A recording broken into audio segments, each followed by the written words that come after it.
Hello everyone, this is Mr. Lloyd, and today we are going to do C2, the C2 Summer 2015 exam, which was used as a mock for the triples. The doubles used a lot of questions from here and a couple more, which I'm going to go through at the end. So let's go. So, first question. Student investigated the rate between calcium carbonate and hydrochloric acid. So this is a chapter 4 question, C2 rates. They used the apparatus shown. They recorded the volume every 5 seconds and repeated the experiment using hydrochloric acid and different temperatures. There's the reaction equation. So there's lots of information to take in. I'm going to undergraph. The student plotted results for the hydrochloric acid at 20 and 40 degrees. Figure 2 shows the student's results.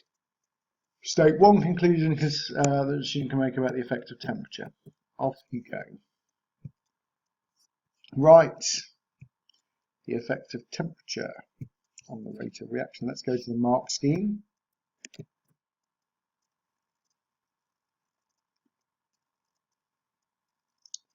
The higher the temperature, the greater the rate, or 40 degrees is faster than 20 degrees.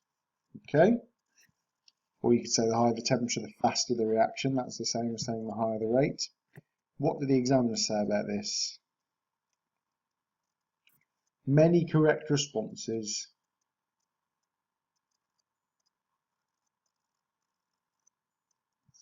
There you go. It increases the rate. Do not gain credit because you've got to say the higher the temperature. There we go. Question 1A, part 2. Give a reason why the student could make this conclusion. Right, think about it and then pause the video, and when you finish, we'll come back to it. Right, why would the student make this conclusion? At 40 degrees, the curve is steeper. So on a rate graph, a steep curve is a faster rate, or correct comparison of data. So if you give actual numbers, that helps. Or you could say that a horizontal line becomes horizontal sooner, or it finishes sooner. All of those are fine. What did the examiner think about that? Many correct responses, so you're doing quite well. Yeah. Next one, bit of a calculation. For the hydrochloric acid at 60 degrees, the student collected 30 centimetres cubed after 15 seconds. Calculate the average rate of reaction. 1 mark. Off you go. Right. The answer is 2. What you do is you do 30 over 15. Because rate is either product produced divided by time or reactant used up mass divided by time. Common errors included 15 over 30, wrong way round. 30 over 60, because 60 is mentioned in the book, in the question, and 60 over 15. Oh, sorry.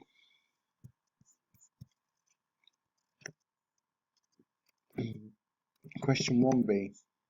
They then investigated surface area. So what 2 things should the student keep constant when investigating the surface area? Off you go. Right. So the answers are, the things you should have ticked are concentration of acid, because that affects the rates, and the mass of the marble chips, because if you have more marble chips, then the reaction will take longer to finish. How do people get on with that? Half the students gain 1 mark and only a minority gain both marks.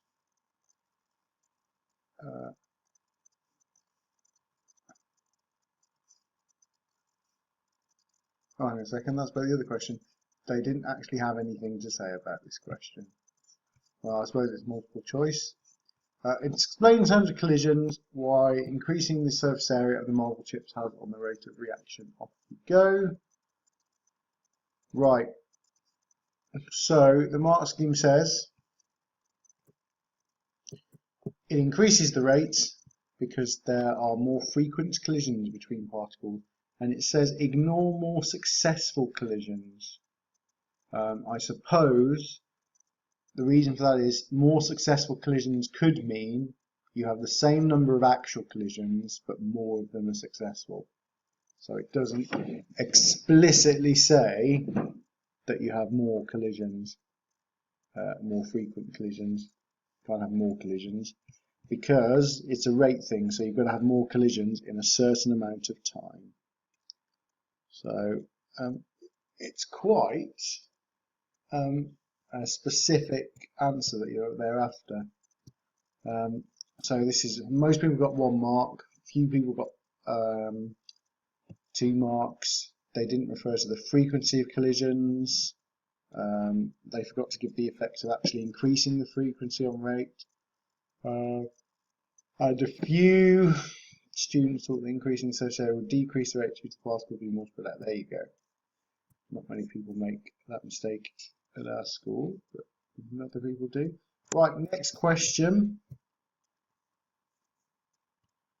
Question 1C. Calcium carbonate is a catalyst for the production of biodiesel. Why does a catalyst reduce costs? It's 1 mark. Go. Okay, why does a catalyst reduce costs? There are several reasons. Any from, they increase the rate, they reduce the energy required, a lower temperature can be used, and the catalyst is not used up.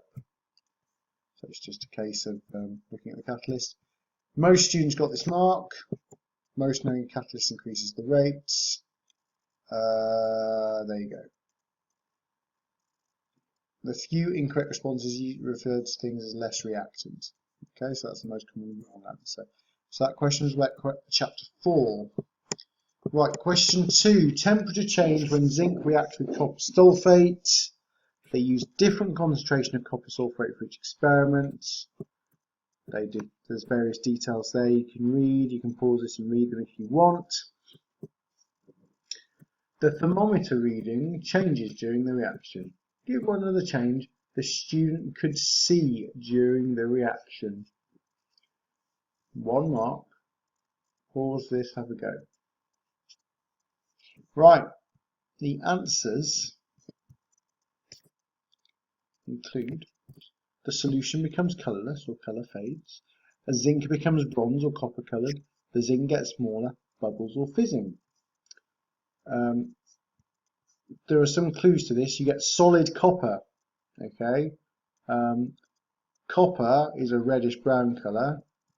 At the beginning you have solid zinc, which is a grey colour, and copper sulfate solution, which is a blue colour.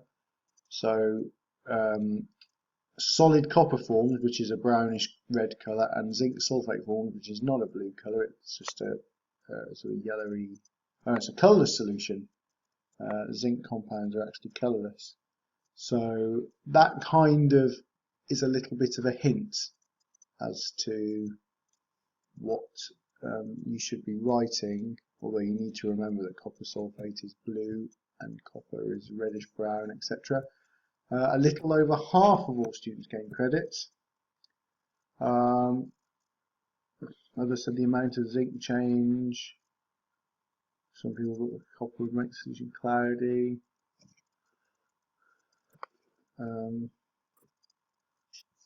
It's like those had the first-hand experience of the practical burst. Yes, so there you go. Right. Which is why it's usually best to do practicals. Right, one improvement you can make to the apparatus in figure 3, suggest why it improves. So 1 mark for the improvement and another mark for the reason. So there's the apparatus. Off you go. Okay, you could have been marked for a couple of things. Plastic lid or polystyrene cup, the reason that it stops heat loss, or use digital thermometer, a more precise or accurate reading. Okay, because if you are measuring the temperature of a reaction, if the heat is sort of leaving the solution before, you won't be measuring the temperature that the heat produces. Only a minority gained credit, according to this. Some people said that the lid will prevent loss of reactants. Well, that is true in some cases, but it's only true for reactions that make gases. And as you have the equation on the page before and none of the products have a little g by them in brackets, then that's not going to work. Take an amendment to that. Well, some students do not read the question properly. That's a classic mistake. I'm sure you will read your questions thoroughly. What do right, we've done that. Now we go on to the next one, the big E, the 6-mark question, which they like to put on question 2 at the moment.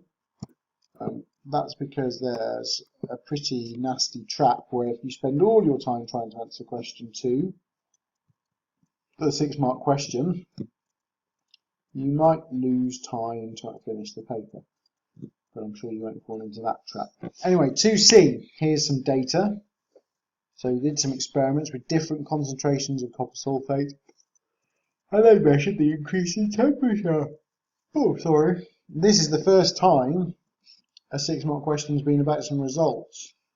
There's been one question before this about the difference between ionic and large covalent, giant covalent substances, and all the other questions have been about practicals, about actually doing the practical method. So it's results is pretty. This is a new one.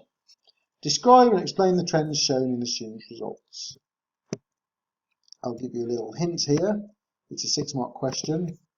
I won't give you a hint. I'll just remind you about the command words. There is a AQA document of command words, which I've shared on the classroom if you're at my school. Describe, just to say some facts, and explain. These explanations usually include linked words like because, due to, since, therefore, whatever. Okay, so those are the kind of words you should. So you should be saying something like, the temperature increases as the concentration increases because there are more particles to react, and so there's more of a reaction, something like that. Okay, anyway, off you go. 6 marks. Right. Let's have a look at this mark scheme. Bit of a complex one, this. Now, it goes on something called the best fit model. Okay. Well, first of all, it goes on quality of written communication. So that means 1 mark is for sort of spelling and punctuation and grammar and using key words. The next bit, you don't just get 1 mark per point I'm going to say. It's a sort of it's called a best fit model. So, to get 5 or 6 marks, you have to say statements about the results with 1 link, as in a link with the results, and 1 attempt at an explanation. Okay. So to get 1 or 2 marks, you have statements about results. So if you have all these statements, so it's split up into statements. If you have all these statements, there are 5 statements, and just all 5 statements, you can't get 5. You're not going to get 5 marks. The maximum you can get is 2. So it's not just looking for volume; it's also looking for other stuff as well. Okay. So with each 4, you make statements and link them. For 5 to 6, you need to make statements, have link statements, and an explanation attempt. Okay, so first, the statements. The concentration of copper sulfate increases, so that's just saying what the numbers do. The temperature change increases. There is an anomalous result, so you need to use your skills that you got looking at ISA case studies for this kind of question. Okay, your ISA skills come in really handy for most 6-mark questions.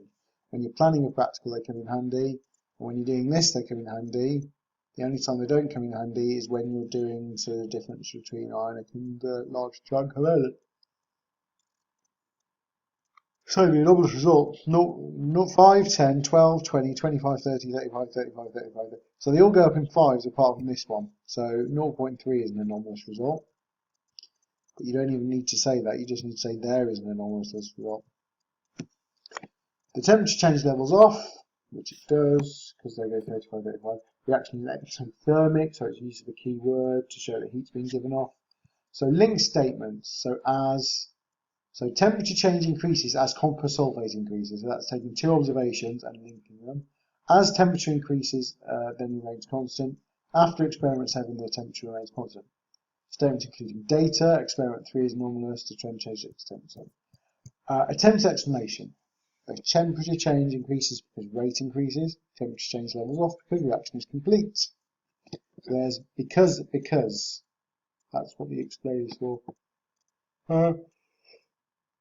As more copper sulfate reacts, more energy is given off, and once copper sulfate is in excess, no further heat is fused. What that means is there's more copper sulfate to react than zinc. Okay. The question is very accessible with many clear description and trends. Okay. Mainly people got 4 marks. So explanation. So most bits, so it's the explanation. You need to think of becauses. So you need to link. You need to find. It's difficult because it's not entirely obvious what you're supposed to be linking this to. But in this case, it was sort of collision theory. I guess the clue is the concentration was changing. So if the concentration increases, there are more particles, so the reaction has a higher temperature change. Right, on to the next question.